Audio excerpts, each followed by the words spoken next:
ये देखिए, supreme court का जो भी फैसला होगा वो कहीं ना कहीं देश हित में होगा, क्योंकि ये जो वक्फ बिल का मामला है ये बहुत सेंसिटिव है। लोगों की उम्मीदों का ये फैसला आने वाला होगा, क्योंकि जितने भी हमारे मुसलमान समुदाय के लोग हैं बहुत उम्मीदों से इस पर निगाहें लगा कर रखे हैं। कपिल सिब्बल का भी कहीं ना कहीं एक परीक्षण होगा, जो तमाम सिंघवी साहब थे उन लोगों का भी होगा कि आखिर जितने भी जो है बेंच से जो उम्मीदें कर रहे थे, तुषार मेहता से जो बहस हो रही थी, वो तमाम चीज़ों पर ध्यान होगा। क्योंकि हम सब देख रहे हैं कि देश में किस तरीके से प्रदर्शन हुआ, प्रोटेस्ट हुआ, उसके बावजूद अगर इस पे सरकार के हित में अगर फैसला आएगा तो कहीं ना कहीं जो है लोगों की उम्मीदें टूट जाएंगी और सपनों पे पानी फिर जाएगा। तो इस लिहाज से फैसला सुरक्षित रख लिया गया है। सीजीआई गवाई पे लोगों की निगाहें भी वैसे भी दलित है, तो जब से उन्होंने पद संभाला वैसे भी लोगों की उम्मीदें बढ़ गई हैं कि कहीं ना कहीं सरकार की जो मंशा थी, सरकार का जो मंसूबा था, वो वक्फ बिल को लेकर वो निस्तो नाबूद होगा। उनके उम्मीदों पे पानी फिरेगा, क्योंकि सरकार किसी का भला नहीं सोच सकती।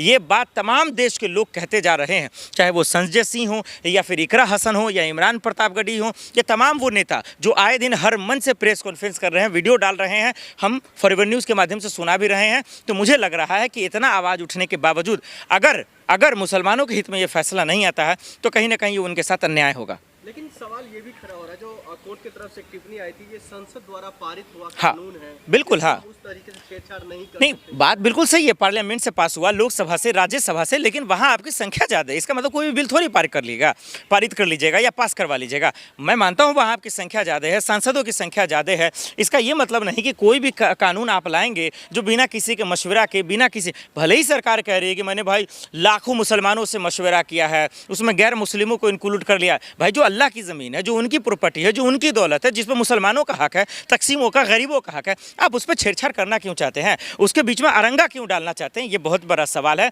जो सवालों के घेरे में रहेगा। आखिर ये चीज़ गलत है, इस बात को समझना पड़ेगा। क्योंकि वो इसीलिए क्योंकि इस ज़मीन पे आप जानते हैं हिंदुस्तान में 3-4 ऐसे सेक्टर हैं जो प्लेटफॉर्म है, जिसकी बहुत सारी ज़मीनें हैं, जिसमें से एक वक्फ बोर्ड की भी ज़मीन है। उसको क्यों छेड़छाड़ करें? उनके समुदाय अगर मुसलमानों के हित में गलत कर रहे हैं या सही कर रहे हैं, वो अपना बैठक करके तय कर लेंगे कि उनको हटाना या क्या। लेकिन आप हुक्मरान क्यों बनना है? उनको अपने अंदर में क्यों रहे? तो ये चालाकी, ये होशियारी सरकार की नहीं चलेगी।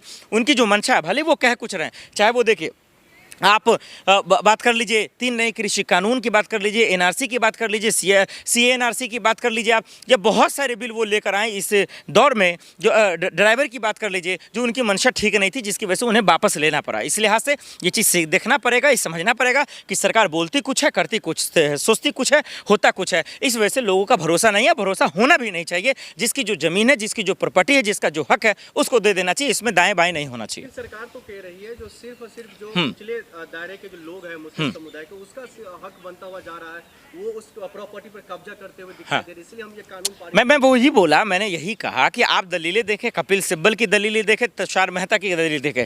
भाई इसमें मुसलमानों के हक की कोई बात ही नहीं कर रहा। ये सब अपना कानूनी प्रक्रिया ला रहा है। ऐसे तो हर एक चीज़ सरकार का ही हो जाएगा, ऐसे तो सरकार हर चीज़ को अपने में ले लेगी। लेकिन जहाँ तक बात ये है कि अगर सरकार की ये मंशा है कि जो गरीब लोग हैं मुसलमानों में, जो उनको नहीं मिल रहा उनका हक, हम उनको दिलाएंगे। आपको दिलाने की ज़रूरत नहीं है। आप ज़्यादा होशियारी मत करें, तिकरमबाजी आप अपने पास रखें। जो मुसलमान हैं, जो वक्फ बोर्ड के सदस्य हैं, जो अध्यक्ष हैं, हर राज्यों के अलग अलग होते हैं, अगर वो नाइंसाफ़ी कर रहे हैं, गरीबों तक, तकसीमों तक नहीं पहुंच रहा, मदरसा नहीं बन रहा, कब्रिस्तान नहीं बन रहा, वो फैसला हम कर लेंगे। वो गुरुद्वारा नहीं बन रहा, जो चर्च नहीं, कुछ भी नहीं बन रहा, तो वो फैसला कर लेंगे वो सदस्य लोग। लेकिन इसमें सरकार की एंट्री क्यों होगी? उनकी जो है मर्जी क्यों होगी? ये नहीं चाहेंगे। वो कर रहे हैं आप। यहाँ गुरुद्वारा भी है, चर्च भी है, मस्जिद भी है, मंदिर भी है। इसमें भी तो हम सब ने आपको देख लिया है ना कि आपने बोला क्या, किया क्या। इसलिए उस पर भरोसा नहीं है, मुसलमानों को भरोसा नहीं है, मुस्लिम समुदाय को।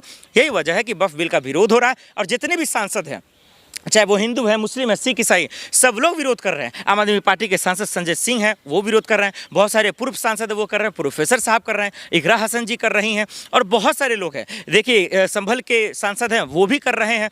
तो कहीं ना कहीं ये लोग मूर्ख नहीं है, ये भी सांसद हैं, ये भी अक्लमंद है, ये भी पढ़े लिखे हैं, ये भी कानून जानते हैं। कानून बनाने के लिए लोगों ने भी इनको चुना है, पार्लियामेंट में भेजा है। तो भले ही आपका बल है, संख्या ज़्यादा है, तो आप इसको कर लेंगे, लेकिन इसका मतलब नहीं है। हम बहुत सारे वकील से हम भी बात कर रहे हैं कि जो दलीलें पेश की जा रही हैं कोर्ट के अंदर, सीजीआई बेंच के सामने, चाहे वो कपिल सिब्बल की तरफ से या तुषार मेहता की तरफ से, इस दलील का क्या मतलब है? वो कह रहे हैं ये धोखाधड़ी है, ये गलत है, जो हम फॉरवर्ड न्यूज़ के माध्यम से लोगों को दिखा भी रहे हैं। तो इतना कानूनी पेच में ना फंसाए कि लोग उलझनों में आ जाए, लोगों को समझ में ना आए कि ये बिल का क्या मतलब है, हक का क्या मतलब होता है, मालिकाना हक क्या होता है, खुदा के हक क्या होता है। तो इस चीज़ों पर ज़्यादा गुमराह ना करे, सरकार इस बिल को वापस ले, रद्द करे, क्योंकि लोगों के हक के लिए नहीं है, मुसलमानों के हक के लिए नहीं है। इसमें हमें अगरम बगरम इफ एंड बट नहीं चाहिए। लेकिन सरकार के समर्थक कह रहे हैं जो वक्फ भी इंडिया के अंदर, भारत के अंदर आता है और भारत के यहाँ यानी भारत सरकार के अंदर में आता है, तो सरकार इस पर कुछ एक्शन लेना चाहती है, कुछ कार्रवाई करना चाहती है, कोई कानून? अरे भाई, जो तू बोला है सरकार कम से वक्फ बिल को छोड़ दीजिए, आप मिर्ची की बात नहीं है, वक्फ बिल को छोड़ दीजिए। आपको जिस काम के लिए चुना वो काम करो ना, आप रोजगार दो ना, ज़्यादा होते हितैषी बन रहे तो नौजवानों को रोजगार दे दो। महिलाओं पे आए दिन जुल्म हो रहा है, वक्फ बिल को छोड़ो, महिलाओं पे आए दिन जुल्म हो रहा है, उनको जो है सुरक्षा दे दो, उनकी महफूजगी कर दो। अगर इतने गुर्दे में दम है, लोग मारे जा रहे हैं, उनके अपराधियों को पकड़ो ना। लोगों के बलात्कार हो रहे हैं, महिलाओं के बलात्कार हो रहे हैं, बच्चियों के बलात्कार हो रहे हैं, उनके जो है कसूरवारों को, उनको जिम्मेदारों को जेल में डालो ना। तो वो जो काम के लिए चुना गया वो करो ना भाई। आप देश को विश्व गुरु बनाओ ना मेरे भाई, स्मार्ट सिटी बनाओ ना, बुलेट ट्रेन लाओ ना, रेल का व्यवस्था ठीक करो ना, कानून व्यवस्था ठीक करो ना। तो ये होशियारी नहीं चलेगी, ये हम समझ रहे हैं। आपसे काम नहीं हो रहा, एक अच्छा यूनिवर्सिटी तो बना नहीं सकते, मुसलमानों के हक के लिए एक फैसला तो नहीं कर सकते, दलितों के लिए एक अच्छा फैसला तो कर नहीं सकते, देश के लिए अच्छा आप सोच नहीं सकते, तो खा आप मुसलमानों के लिए सोचेंगे। तो इसलिए इस सरकार पे, इसके मंत्री पे, इसके नेता पे, इसके कार्यकर्ता पे, इसके कैबिनेट पे, इसके तमाम हुक्मरानों पे एक जरा रद्दी बराबर भरोसा नहीं है, क्योंकि ये बोलते कुछ है, करते कुछ है। एक नंबर फेकारू मंत्री है, झूठे मंत्री हैं। यही वजह है कि वक्फ बोर्ड को लेकर, वक्फ बिल को लेकर, या फिर कितने तमाम ऐसे जो उन्होंने बिल लाए हैं, जिस तमाम वो अनप्लान था, वो पूरी तरह से गलत था, लोगों के हित में नहीं था। यही वजह है कि लोगों का विरोध जारी है। किरण रिजिजू साहब जो अल्पसंख्यक मंत्री, हाँ, वो कह रहे भरोसा रखे। भरोसा कैसे करें, आप ही बताएं ना। नहीं, आप सरकार के मंत्री की बात कर रहे हैं, किरण रिजिजू जी हो, अमित शाह जी हो, हम किसी पे बात कैसे करें? आप बताइए ना, क्या बात करें? वो खुद कि लोहा के पिंडे हैं, उनका खुद बात कुछ कहते कुछ है, होता कुछ है। पेट्रोलियम मंत्री जो है शिक्षा की बात करता है, शिक्षा मंत्री जो है पेट्रोलियम की बात करता है, गृह मंत्री की बात कर लो, वो किसी और की बात करता है, कोई कुछ करता है। मणिपुर में इतना मारा गया लोग, क्या गृह मंत्री ने जवाब दिया? हमारे देश में दंगा हुआ, किसी ने जवाब दिया? हाथरस में क्या हुआ, किसी ने जवाब दिया? तो हम जानते हैं इनके मंत्रियों की बात ना करें आप, वो सब घुमाने वाले दो ही लोग हैं, सरकार में दो ही लोगों का चलता है, वो जो बोलेंगे वही होगा। तो इसलिए इन चीज़ों पे ना ध्यान लगाए, ज़्यादा लगाने से कोई फायदा नहीं है। इनकी ये बकवासगिरी, ये बतौलेबाजी हमारा आप समझते हैं। ये सच्चाई है कि कहीं ना कहीं वक्फ बिल में इनका इंटेंशन, इनका इरादा ठीक नहीं है। यही वजह है कि इतना विरोध है। रमजान जैसे पाक महीने में जब दिल्ली के जंतर मंतर पर लोग भूखे प्यासे प्रोटेस्ट कर सकते हैं, इसी से आप अंदाजा लगे कि कोई बेवकूफ़ तो नहीं है, कोई समुदाय पागल तो नहीं हो गया है कि सरकार का बिल आएगा तो उस पर विरोध करेंगे। भाई, अगर आप अच्छा सोच सकते हो, मुसलमानों के लिए अच्छा सा मदरसा बना दो, कब्रिस्तानें बना दो, यूनिवर्सिटी बना दो, जो मुसलमानों की बेटियां बहनें पढ़ेंगी लिखेंगी। जो आपके चट्टे पट्टे पिल्ले आए दिन जो बुर्खा पहनी लड़कियों को परेशान करते हैं, मुसलमानों के नाम पर लिंचिंग करते हैं, उन लोगों का इलाज कर दो। कल मुजफ्फरपुर, बिहार के मुजफ्फरपुर में लिंचिंग हुई है, एक मासूम मुसलमानों को मारा गया।